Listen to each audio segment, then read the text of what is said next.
Queremos seguir con nuestro tema esposos desesperados. El día martes hablamos del primero, que fue Adán, y en esta tarde vamos a hablar de un segundo esposo, que es Abraham. Abraham presionado al límite. ¿Cómo reaccionas ante la presión? ¿La soportas? ¿Te hundes? ¿Estallas a la más mínima? ¿Eres de los que presionan y hostigan? ¿O por el contrario, te dejas dominar por la pasividad e insensibilidad? ¿Cómo reaccionamos todos ante este tema de la presión? ¿Cómo somos? Cada uno de nosotros como hombres nos conocemos y sabemos qué tanto podemos soportar, aguantar la presión, o como dice la última pregunta, o eres todo lo contrario, te dejas dominar por la pasividad e insensibilidad. ¿Cómo somos? En los matrimonios hay cónyuges que soportan mucha presión, pero otros se hunden o estallan al más mínimo toque. También hay quienes son especialistas en presionar y hostigan más allá de los límites tolerables. Igualmente puede hacer quienes nunca hacen el menor requerimiento y no insisten en nada, de modo que la pasividad y la insensibilidad los tornan casi invisibles. El caso de Abraham, hablando de presión al límite, su primera presión que Abraham empieza a tener es en Génesis capítulo 12, verso 10 en adelante. Abraham seguramente había vivido una experiencia matrimonial temprana sin complicaciones con Sarai, hasta que empujados por la hambruna tuvieron que viajar a Egipto. Y el punto número 1 es temores en el ámbito conyugal. Fue la hambruna que empuja a Abraham y a Sarai, su esposa, a bajar a Egipto. En el capítulo 12, versículo 1 en adelante, el Señor se le aparece a Abraham y le dice: sal de tu tierra y de tu parentela a la tierra que yo te daré. Y le hace una serie de promesas del Señor a Abraham.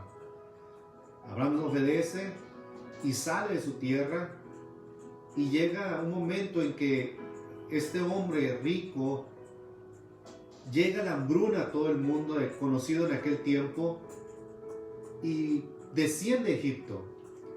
Y la escritura nos dice en Génesis 12, 10 al 12, hubo entonces hambre en la tierra, y descendía Abraham a Egipto para morar allá, porque era grande el hambre en la tierra. Y aconteció que cuando estaba para entrar en Egipto, dijo a Sarai su mujer: he aquí, ahora conozco que eres mujer de hermoso aspecto, y cuando te vean los egipcios dirán: su mujer es, y me matarán a mí, y a ti te reservarán la vida. Las armas se disparan en la mente y el corazón de Abraham, y reconoce en ese momento, cuando está descendiendo a Egipto y voltea a mirar a su esposa y dice: ahora veo, ahora reconozco que eres mujer hermosa. He aquí, ahora conozco que eres mujer de hermoso aspecto.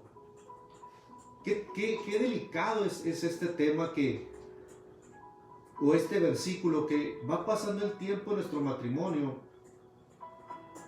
y perdemos la sensibilidad de mirar el hermoso aspecto de nuestras parejas. Pero, no quiero decir la palabra, pero nos acostumbramos a mirarnos todos los días.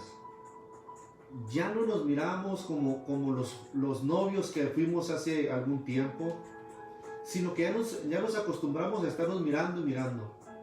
Abraham, cuando desciende a Egipto y mira a Sarai, su esposa, y le dice estas palabras: he aquí, ahora conozco. O sea, antes no se había dado cuenta del hermoso aspecto de Sarai. Ahora conozco que eres mujer de hermoso aspecto. La hermosura de Sarai, quizás detonante del enamoramiento juvenil de su esposo, ahora representa un riesgo para este, quien decide protegerse haciendo creer que simplemente era su hermana. Ahí Abraham le dice a Sarai, di que eres mi hermana, porque los egipcios cuando te vean van a decir, es su mujer, y te van a conservar la vida a ti y a mí me van a matar. Viene la primera presión para Abraham, la hermosura de Sarai. El reconocer en ese momento el hermoso aspecto de su esposa. Es común que eso suceda. Los propios cónyuges se quedan cortos o son mezquinos. Escuche bien esto, Los propios cónyuges se quedan cortos o mezquinos en el reconocimiento de los atributos de su pareja, y son los extraños quienes tienen ojos y labios para ver y exaltar el encanto ajeno. No dejes que otro usurpe tu lugar. Eres tú quien debe ver y reconocer de manera expresa las cualidades de tu cónyuge. No des por sentado que ya sabes cuánto te atrae o cómo te cautivan sus atributos. Los propios cónyuges se quedan cortos o son mezquinos en el reconocimiento de los atributos de su pareja. Es eso lo que debería diciendo al principio, que nos acostumbramos. Nos acostumbramos a vernos todos los días. Nos acostumbramos a salir al trabajo, al regresar, mirarnos. Nos hacemos mezquinos. Ya no somos como Salomón en el Cantar de los Cantares, que alababa la hermosura de la Sulamita. De hecho, la Sulamita era una muchacha morena, dicen los historiadores, que era una muchacha de piel morena. Y ella da testimonio también, lo dice, morena soy, porque me ha quemado el sol. Pero ni aún así Salomón se detenía para alabar la hermosura de ella. Paloma mía, amiga mía, hermosa mía. Eran las palabras que Salomón le daba a la Sulamita. Yo creo que esas palabras, hermanos varones, tenemos que volverlas a recuperar en nuestro vocabulario. Tiene que volver otra vez a nuestro modo de hablar hacia nuestras parejas. Que llegues un día y del trabajo todo cansado, no importa, porque así llegamos todos cansados, y que llegues alabando a tu esposa. Recuperemos esos momentos en que cuando éramos novios nos salían palabras y palabras y palabras. Y ahorita tengo aquí a mi esposa y mi hija enfrente. Y como dije la vez pasada, hay que reconocer también en qué hemos fallado nosotros. ¿Cuándo dejamos de decirle a nuestra esposa mi amor? A veces por palabras de cariño usamos una frase como mi gordita, gorda. Pues son las frases que salen.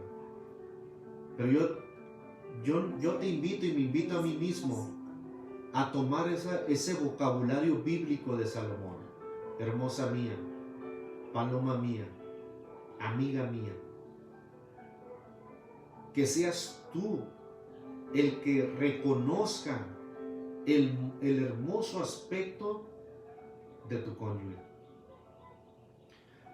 Si algo he aprendido en estos 24 años de matrimonio, es a nunca hablar de mi esposa con mis compañeros de trabajo. Jamás. Porque yo al hablar mal de mi esposa es hablar mal de mí mismo. Nunca hables mal de tu esposa. Siempre alábala cuando ella no esté presente. Siempre alaba a tu esposa cuando ella no esté presente, alábala. Que ella o que tú mismo, porque ¿sabes qué? Nosotros somos el reflejo también de ellas. Nosotros somos el reflejo de ellas. Del modo como las tratemos, es lo que nosotros reflejamos. Es el modo como ellas van a reaccionar. como tú trates a tu esposa, como tú trates a tu cónyuge, tú eres su reflejo. Abraham, en este primer momento que se encuentra con la presión, al mirar la hermosura de Sarai y al mirar que él corría peligro en Egipto por los hombres de aquella ciudad, le dice a Sarai: dile que eres mi hermana. Y quiero seguir leyendo estos versos, verso 13, pues di que eres mi hermana para que me vaya bien por causa tuya y viva mi alma por causa de ti. O sea, Abraham le está poniendo un peso sobre Sarai. Abraham le está poniendo un peso a ella. Dice: di que eres mi hermana para que me vaya bien por causa tuya y viva mi alma por causa de ti. Y aconteció que cuando entró Abraham en Egipto, los egipcios vieron que la mujer era hermosa en gran manera. Rápido los hombres de Egipto detectaron la hermosura de Sarai. Vieron que la mujer era hermosa en gran manera. También la vieron los príncipes de Faraón y la alabaron delante de él. Y fue llevada la mujer a casa de Faraón. Lo que Abraham no estaba haciendo, los príncipes de Faraón lo estaban haciendo. Alababan a la mujer. La alabaron delante de él. En otras palabras más contemporáneas, la piropearon delante de Abraham. La alabaron delante de él y fue llevada la mujer a casa de Faraón. E hizo bien Abraham por causa de ella. Y él tuvo ovejas, vacas, asnos, siervos, criadas, asnas y camellos. Mas Jehová hirió a Faraón y a su casa con grandes plagas por causa de Sarai, mujer de Abraham. Entonces Faraón llamó a Abraham y le dijo: ¿qué es esto que has hecho conmigo? ¿Por qué no me declaraste que era tu mujer? ¿Por qué dijiste: es mi hermana, poniéndome en ocasión de tomarla para mí por mujer? Ahora pues, he aquí tu mujer, tómala y vete. Entonces Faraón dio orden a su gente acerca de Abraham y le acompañaron, y a su mujer con todo lo que tenía. Lo que estaba ocasionando a Abraham por haber dicho: mi hermana es, una plaga vino sobre Faraón y sobre toda su gente. Vinieron, dice la escritura, plagas por causa de Sarai, mujer de Abraham. Punto número 2. Exigencias matrimoniales. Génesis capítulo 16, versículo del 1 al 2. Siguen las presiones para Abraham. Sarai le dice a Abraham: yo no puedo tener hijos. Verso 1 y 2. Sarai, mujer de Abraham, no le daba hijos, y ella tenía una sierva egipcia que se llamaba Agar. Dijo entonces Sarai a Abraham: ya ves que Jehová me ha hecho estéril. Te ruego pues que te llegues a mi sierva, quizá tendré hijos de ella. Y atendió a Abraham el ruego de Sarai.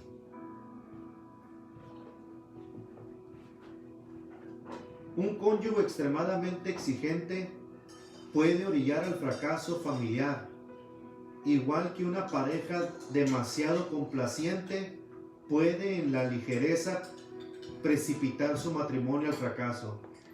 Esto se complica cuando alguno de los dos es de carácter controlador, es decir, manipulador del otro. Sarai, yo creo que no fue solamente una sola conversación, ¿verdad? No fue solamente una vez que le dijo a Abraham, sino que insistía, no, mira, ya ves que no puedo darte hijos, no puedo tener hijos, soy estéril, aquí está Agar, tómala, y que de ella me des hijos, o que de ella me des un hijo. Y estaba la presión, porque dice el verso 2 al final: y atendió a Abraham al ruego de Sarai. ¿Cuánto podemos soportar estas exigencias? en el caso de Abraham y Sarai. No fue una sola vez, fueron varias las veces que hablaron, platicaron en su recámara. Aquí está Agar, tómala. Aquí está ella, tómala. Que de ella me dé hijos. Que de ella yo pueda tomar hijos. Recordemos cuando hablábamos de este tema también con las mujeres, con nuestras hermanas, que en aquel tiempo, cuando la señora de la casa era estéril y tenía sirvientas, ella podía dar a una sirvienta a su esposo para que de ella pudiera tener hijos. Y los hijos de la sirvienta no eran hijos de ella, sino que venían a ser hijos de la dueña de la casa. Eso era lo que se acostumbraba en aquel tiempo. Ya la promesa de Dios era firme. De ti saldrá descendencia. Tendrás un hijo. Ya había una promesa de parte de Dios. Solamente que nosotros los seres humanos nos desesperamos y queremos ayudarle a Dios. Y cuando queremos ayudarle a Dios, tenemos resultados que no son favorables para nosotros. Y quiero tomar dos ejemplos de estas exigencias matrimoniales. El primero de ellos es en 1 de Reyes capítulo 21. En el primer libro de los Reyes capítulo 21, donde la historia habla de Acab y Jezabel. Dice 1 de Reyes capítulo 21 que en aquel tiempo Acab quería la viña de Nabot. Quiero que tengas tu Biblia ahí abierta, hermano varón, porque esto está tremendo, está interesante. Pasadas estas cosas, aconteció que Nabot de Jezreel tenía allí una viña junto al palacio de Acab, rey de Samaria. Y Acab habló a Nabot diciendo: dame tu viña para un huerto de legumbres, porque está cerca a mi casa, y yo te daré por ella otra viña mejor que esta. O si mejor te pareciere, te pagaré su valor en dinero. Y Nabot respondió a Acab: guárdeme Jehová de que yo te dé a ti la heredad de mis padres. Y vino Acab a su casa triste y enojado por la palabra de Nabot de Jezreel. Le había respondido diciendo: no te daré la heredad de mis padres. Y se acostó en su cama y volvió su rostro y no comió. Vino a él su mujer Jezabel y le dijo: ¿por qué está tan decaído tu espíritu y no comes? Él respondió: porque hablé con Nabot de Jezreel y le dije que me diera su viña por dinero, o que si más quería le daría otra viña por ella. Y él respondió: yo no te daré mi viña.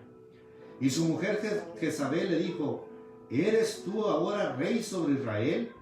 Levántate y come y alégrate.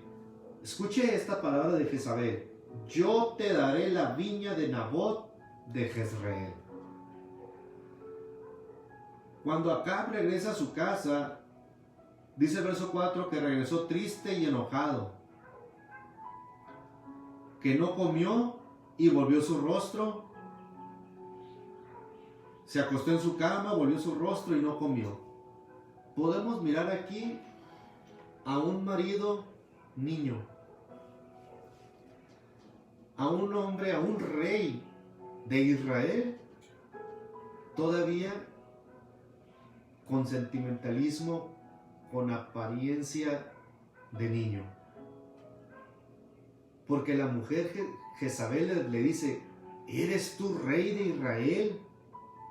¿Y estás así? ¿Te comportas como un niño? ¿Estás como un niño berrinchudo en la recámara? ¿Ya volviste tu cara? ¿No quieres comer? O sea, acá no era el tipo de marido que tenía que ser, o cabeza de hogar que tenía que ser, sino que era la mujer la que tenía el control. Acá era solamente la figura de rey, pero la que tenía el control era Jezabel. Y esto nos damos cuenta en el verso 7, levántate y come y alégrate, yo te daré la viña de Nabot de Jezreel. Yo te la voy a dar. Ya que nomás faltó que el último le pusiera, yo te la voy a dar, mi niño, tu viña, para que estés feliz. Imagínense acá escuchar la voz de su mujer, levantarse y todo controlado. Sí, mi vida, sí, mi cielo. Lo voy a hacer, me voy a alegrar porque tú me vas a dar ese regalo. Entonces ella escribió carta en nombre de Acab, escuche, usurpando un lugar que no le correspondía. Entonces ella escribió cartas en nombre de Acab y las selló con su anillo y las envió a los ancianos y a los principales que moraban en la ciudad con Nabot. Y las cartas que escribió decían: así proclamad ayuno y poned a Nabot delante del pueblo y poned a 2 hombres perversos. Escuche la carta como escribía ella. Poned a 2 hombres perversos delante de él, que atestiguen contra él y digan: tú has blasfemado a Dios y al rey. Y entonces sacadlo y apedreadlo para que muera. Qué tremendo. La presión o las exigencias matrimoniales. Qué tremenda historia esta, hermano. Un hombre que era un niño y una mujer, una esposa que se aprovechaba de esa niñez. Verso 14. Después enviaron a decir a Jezabel: Nabot ha sido apedreado y ha muerto. Cuando Jezabel oyó que Nabot había sido apedreado y muerto, dijo a Acab: levántate, o sea, ya hice el trabajo. Acab, ya hice el trabajo, Acab. Levántate y toma la viña de Nabot de Jezreel, que no te la quiso dar por dinero, porque Nabot no vive, sino que ha muerto. Nabot no vive, sino que ha muerto. Y todo fue por un marido caprichoso, con un marido infantil. Por eso Adán, cuando sale del sueño, le dijo estas palabras a Eva: dejará el hombre a su padre y a su madre y se unirá a su mujer. El que tenía que ser cabeza de hogar era nada. Era alguien que lo manipulaban. Era alguien que jugaban con él. Qué tremendo, hermanos. Qué tremendo. Cuando no somos esa cabeza de hogar en la familia.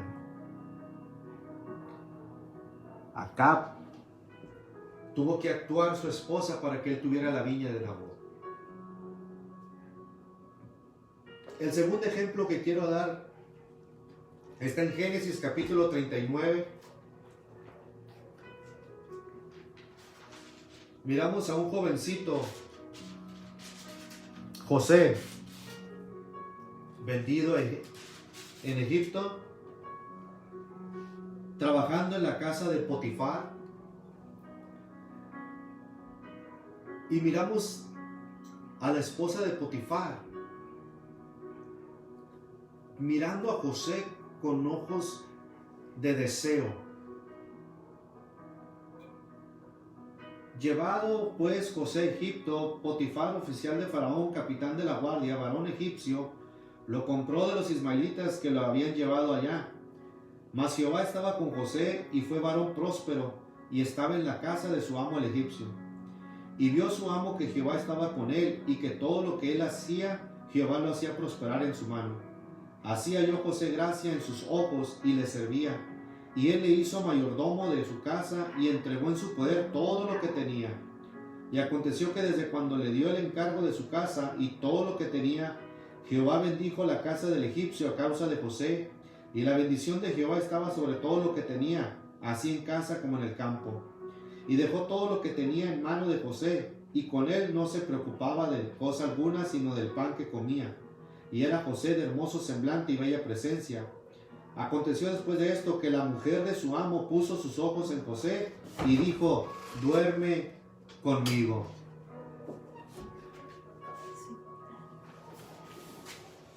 La esposa de Potifar pone los ojos en José y empieza a decirle: duerme conmigo. Es decir, no era solamente que estuviera al lado, sino: ven, tengamos relaciones, duerme conmigo. Y él no quiso, y dijo a la mujer de su amo: he aquí que mi señor no se preocupa conmigo de lo que hay en casa, y ha puesto en mí todo lo que tiene.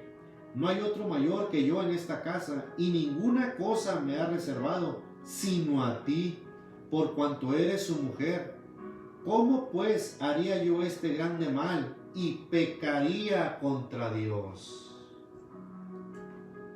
A pesar de que José no estaba con su familia, había sido vendido, había pasado por todo lo que la mayoría de nosotros conocemos la historia, pero siempre en José estaba el temor hacia Dios.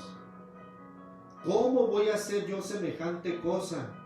Y pecaría contra Dios. Hablando ella, José, cada día, y no escuchándola a él para acostarse al lado de ella, para estar con ella. Aconteció que entró él un día en casa para hacer su oficio, y no había nadie de los de casa allí. Y ella lo asió por su ropa, diciendo: duerme conmigo. Entonces él dejó su ropa en las manos de ella, y huyó y salió. En la historia continúa. La mujer se sintió burlada. Le dijo a Potifar que José había estado con ella, había dormido con ella, la había violado. Pero siempre en el corazón de José estaba: yo no voy a pecar contra Dios. Todo puedo yo trabajar en esta casa. Solamente me han reservado una cosa: a usted, la esposa de Potifar. Muchas veces los celos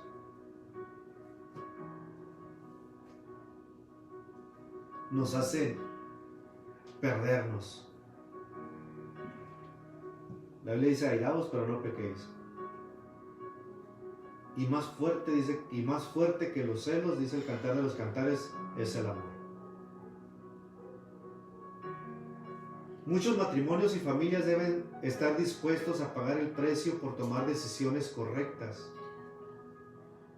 Se sufre frente a la abstinencia, las carencias y las injusticias, pero cuando eres fiel en lo poco, Dios te bendice en lo mucho.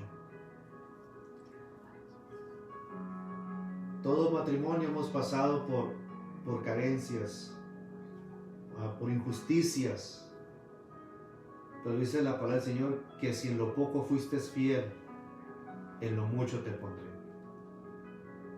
Si fuimos fieles en lo poco, el Señor nos va a poner en lo mucho. Y luego dice la siguiente parte de ese texto: entra en el gozo de tu Señor. Las exigencias matrimoniales. Sabemos y podemos soportar. Algunos pueden soportar más, otros pueden explotar, otros pueden llegar hasta el suicidio de todo esto que pasa dentro de los matrimonios. A otros ya no quieren regresar ni a sus casas. Pero yo creo que la palabra del Señor es clara para con nosotros. Si José fue fiel en todo lo que Potifar le había puesto, y como dice la palabra del Señor, que todo lo que José hacía, Jehová lo bendecía. Había bendición en la casa de Potifar, y no solamente en la casa, sino en el campo de Potifar había bendición. Dios estaba bendiciendo por causa de un hombre fiel, por causa de un hombre que tenía temor a Dios y que siempre mostró su temor hacia Dios. José se guardó de no tocar a la esposa de Potifar, pero fue ella la que se encargó de hacer que José quedara como un hombre violador.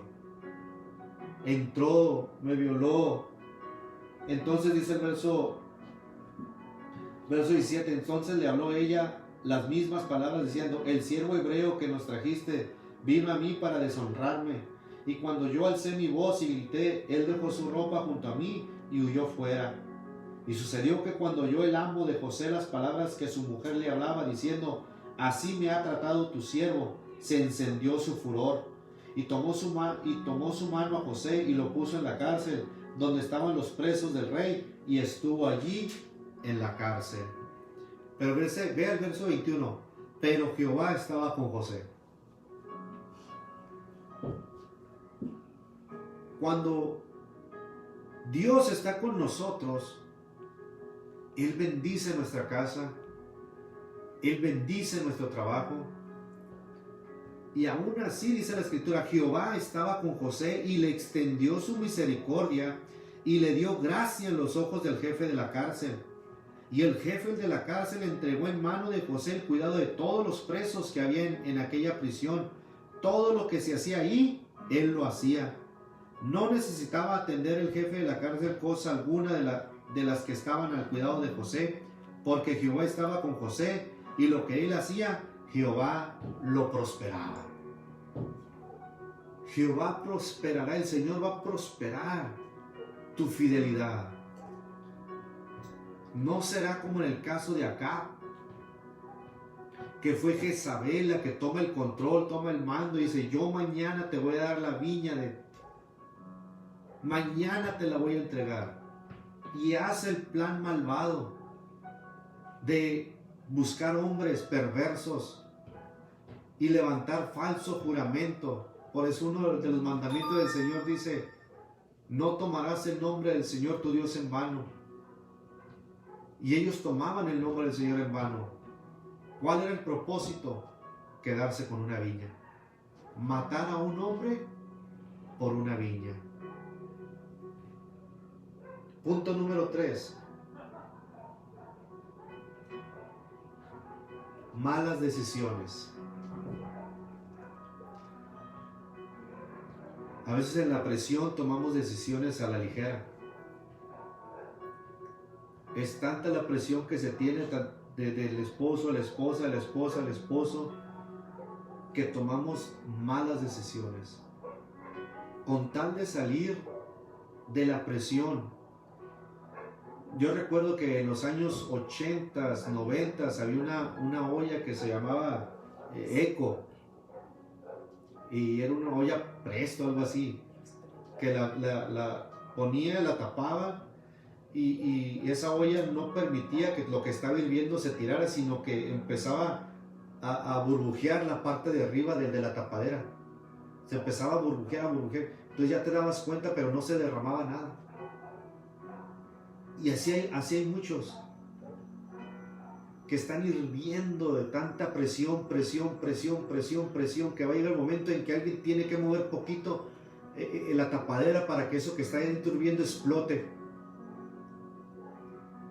Va a explotar como el radiador de un carro que está hirviendo, y llega, si quieres quitar el tapón, lógicamente que el agua que está hirviendo te va a saltar en el rostro. Es tanta la presión que así están. Quieren una pequeña salida solamente.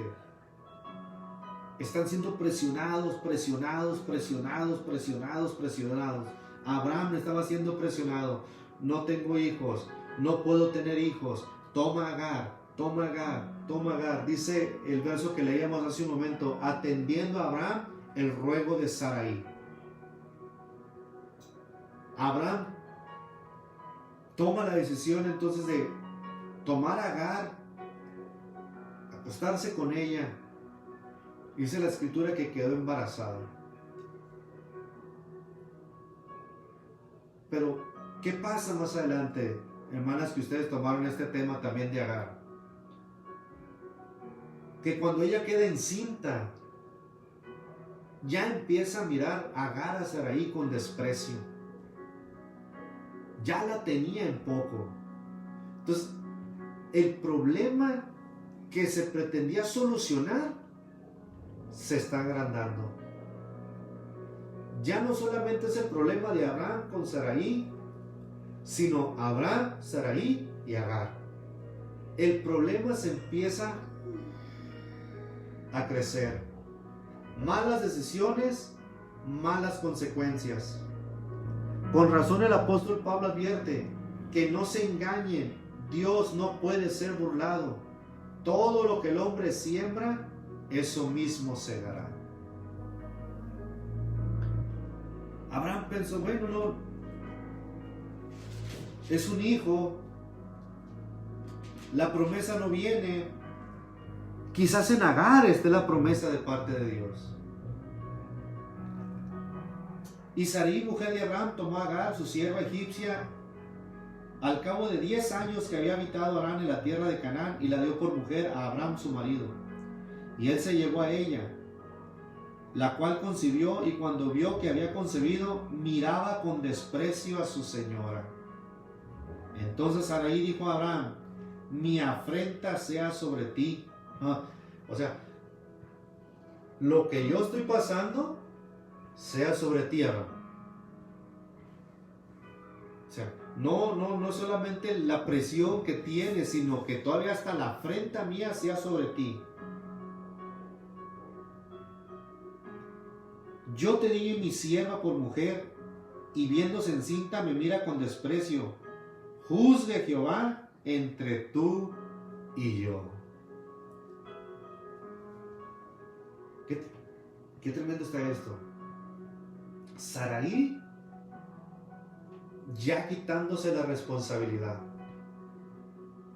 Ahora que el Señor juzgue entre tú y yo. Si yo tuve la culpa por entregarte a Agar, o tú tuviste la culpa por tomarla por mujer, o tomarla por una noche. Que el Señor juzgue entre tú y yo. Más presión todavía sobre Abraham. Ahora tenía que recibir el juicio de Dios. Que el Señor juzgara entre Sarai y él. Respondió Abraham a Sarai, he aquí tu sierva está en tu mano, haz con ella lo que bien te parezca. Y como Sarai la afligía, ella huyó de su presencia. Agar ahora despreciaba a su ama. Comenzaron duros pleitos entre Sarai y Abraham. Cuando el acoso se intensificó, Agar huyó al desierto corriendo peligro de muerte y arriesgando su embarazo. Y miramos más adelante que el ángel se le presenta y le dice, ¿qué haces aquí, Agar, sierva de Sarai? Vuelve a tu sierva, vuelve a tu señora y sé humilde. Todo eso lo hablamos también en los temas de las hermanas. Vuelve a ella, sé humilde, sujétate a ella. Y Agar tuvo que regresar a la casa de Abraham. Pero el problema no se quedó ahí. El problema siguió con el nacimiento del niño. Y esta mujer instrumentalizada y su inocente hijo llegaron a estar en riesgo mortal. Dios tuvo que intervenir repetidamente y providencialmente. Ismael llegó a ser el antepasado de los árabes, y el conflicto que se originó entonces lamentablemente sigue vigente hasta el día de hoy. Malas decisiones, malas consecuencias. La decisión de tomar a Agar, la presión de Sarai sobre Abraham. Yo no puedo y yo no puedo. Después, Sarai decirle, juzgue Jehová entre tú y yo. Mi afrenta sea sobre ti. Más la presión estaba sobre Abraham. Dios nos ayuda a cada uno de nosotros. Dice la palabra del Señor que juntamente con la prueba viene la salida. Juntamente con lo que estamos pasando nos viene la salida. Y está en ti y en mí como cabezas de hogar, en presentarnos delante de Dios, en No tomar decisiones por tomar decisiones, por salir. Vienen las consecuencias. David también trajo consecuencias a su vida. David también pecó delante del Señor cuando miró a aquella mujer desnuda bañándose. En lugar de David de recordarse que él era el ungido del Señor, mandó preguntar que quién era esa mujer. Y le trajeron la respuesta: es mujer de Urías, Eteo. La mandó traer. Durmió con ella. Al tiempo la mujer le manda carta y dice: estoy encinta. David toma una decisión de mandar traer a su esposo, de invitarlo que primero vaya a su casa a dormir. Y se fue a dormir con la guardia. Después lo emborrachó para que se fuera a dormir a su casa y no se fue. Y la decisión que David tomó fue hacer una carta y dársela al coronel y decirle: ponme a este hombre lo más fuerte de la batalla y aléjense de él. Hasta ahí, hasta la muerte de Urías, su velorio y todo lo que se llevó a cabo. Después David toma a su esposa por mujer para tapar, para aparentar que no había pasado nada. Pero delante de Dios no podemos esconder nada. Dios manda al profeta, que viene con una historia. Un hombre rico recibe visitas, pero ahí también había un hombre, una familia pobre, con una sola corderita. El hombre rico, por no querer agarrar de sus corderas, va y toma esa corderita y la mata y le ofrece comida. Y Natán empieza a darle esta historia. David se enoja y dice: el tal es digno de muerte y tiene que pagar la cordera 4 veces más.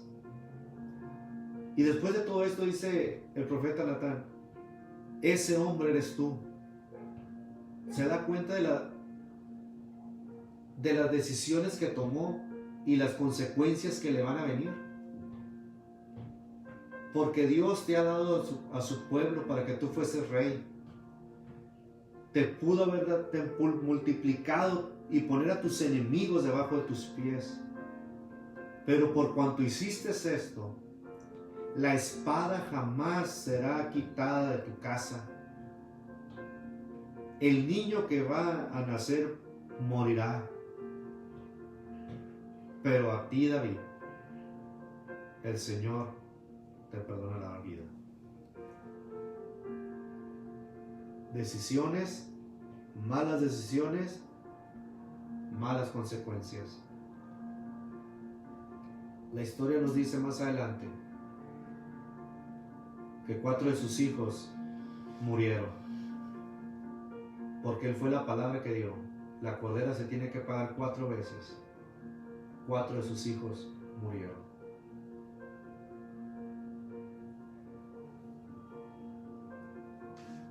Dice la Biblia que Dios es Dios arriba en los cielos y abajo en la tierra.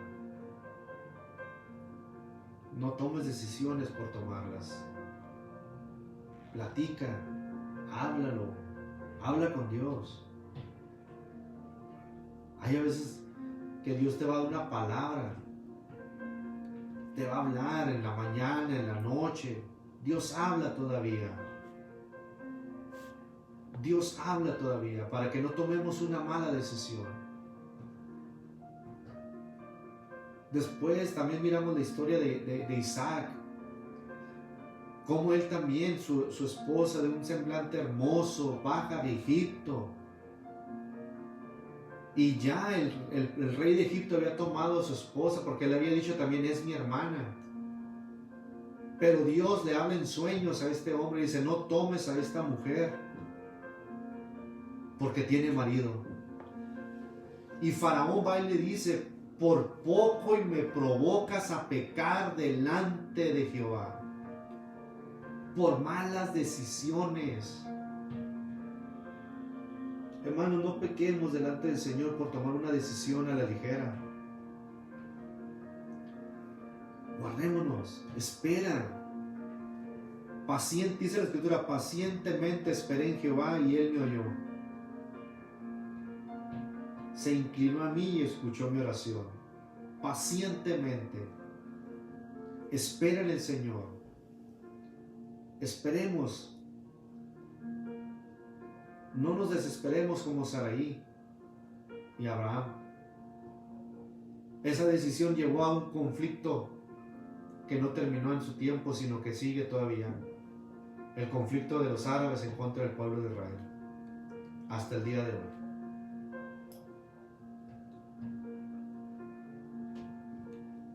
Ya para terminar, ten precaución con las presiones, al recibirlas o al ejercerlas, y más cuidado cuando se relacionen con tu cónyuge. Tu pareja tiene un límite, no te sobrepases. Entiende también que las presiones externas son fuertes y quizás ni sepas de ellas si tu pareja no te lo comunica. A veces no sabemos, nuestra pareja no sabe cómo venimos del trabajo, qué tanta presión traemos del trabajo.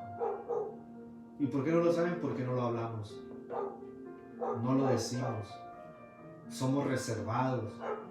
Y todo ese silencio trae su consecuencia también. Porque explotamos y nuestra pareja, sin deberla ni temerla, sufre las consecuencias de un mal día en el trabajo. Sufre las consecuencias de un mal día en el trabajo. Es mejor, dijo una vez un predicador, antes de entrar a mi casa, me pongo a orar. Y le digo al Señor, Señor, que todos los problemas, que todo lo que yo traigo del trabajo, se queden aquí. Que cuando yo entre a mi casa, yo pueda entrar con una sonrisa, porque ellos me esperan felices. Hagamos esto. Antes de entrar a nuestra casa y saludar a nuestra pareja, a nuestros hijos, hagamos una oración. Si estás en el carro, haz una oración ahí. Señor, que estos problemas que yo traigo del trabajo se queden aquí. Mañana se pueden resolver. Mañana tú me vas a dar la sabiduría para resolverlos.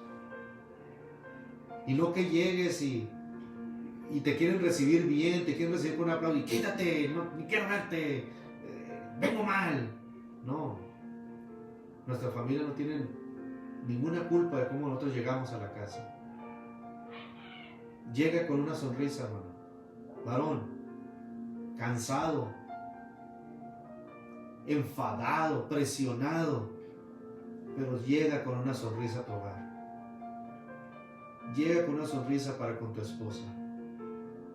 No te estoy pidiendo que llegues con flores. Si puedes llegarlo, qué mejor. Pero llega con una sonrisa. Hay una familia, hay una esposa, hay unos hijos, que ellos no son adivinos para saber cómo venimos nosotros del trabajo. Ellos solamente quieren verte, quieren abrazarte. Y la única pregunta, la primera pregunta que te hacen siempre es, ¿cómo te fue? Esa es la primera pregunta que viene, tanto de la esposa como de los hijos. ¿Cómo te fue? Papi, ¿cómo te fue? Y como ya oraste en el carro, bien, aunque nos haya ido como nos haya ido, bien, gracias a Dios. Siempre debemos ser agradecidos. Cuando hay agradecimiento en nuestra vida, en nuestro corazón, esa olla de presión ahí va a estar, no va a explotar. El Señor va a tomar el control de tu vida y de mi vida, de tus decisiones y mis decisiones. de tus presiones y las mías. Todos nosotros, día tras día, estamos siendo presionados. Como cabeza de hogar, somos presionados. Renta, escuelas, biles y todo lo que viene. Pero somos tú y yo las cabezas del hogar. Y Dios nos va a dar la sabiduría. Dios nos va a dar la sabiduría y la paciencia para salir adelante.